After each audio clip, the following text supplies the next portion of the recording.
Cook with Comali season 7ல இந்த வாரம் ஒரு எலிமினேஷன் வாரம். சிங்கிள் எலிமினேஷன் இல்ல, டபுள் எலிமினேஷன் அப்படின்னு ஆரம்பத்திலேயே சொல்லிட்டாங்க. அது மட்டும் இல்ல, இன்டர்நேஷனல் குக்கிங் வாரம் இந்த வாரம். வெளிநாட்டு சமையல தான் நம்ம போட்டியாளர்கள்லாம் சமைக்க போறாங்க. இன்னைக்கு சனிக்கிழமை எபிசோடு.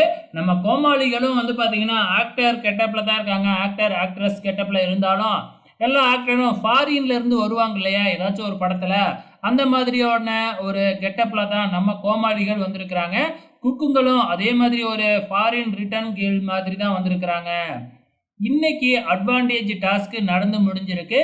இந்த அட்வான்டேஜ் டாஸ்க் என்ன அட்வான்டேஜ் டாஸ்க் அப்படின்னு பார்த்தீங்கன்னா, ஆம்லேட் போடணும். சாதா ஆம்லேட் இல்லைங்க, ஃப்ளவர் ஆம்லேட். ஸோ ஒரு வடிவத்தை கொடுத்துருக்குறாங்க ஃப்ளவர் மாதிரி.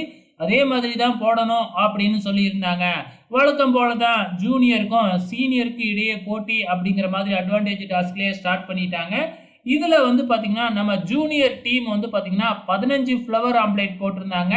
அதை விட 3 எக்ஸ்ட்ரா 18 ஃப்ளவர் ஆம்லேட் போட்டு சீனியர் டீம் இந்த வாரம் அட்வான்டேஜ் டாஸ்கை வின் பண்ணி இருக்கிறாங்க. ஸோ நாளைக்கு என்ன மாதிரியான அட்வான்டேஜ் இவங்களுக்கு காத்துக்கிட்டு இருக்கு அப்படிங்கிறத பொறுத்திருந்து பார்க்கலாம். எந்த 2 குக்கு எலிமினேட் ஆக போறாங்க, சீனியர்ல இருந்து 1 ஜூனியர்ல இருந்து 1 அப்படின்னு இன்னைக்கு சொல்லி இருக்கிறாங்க.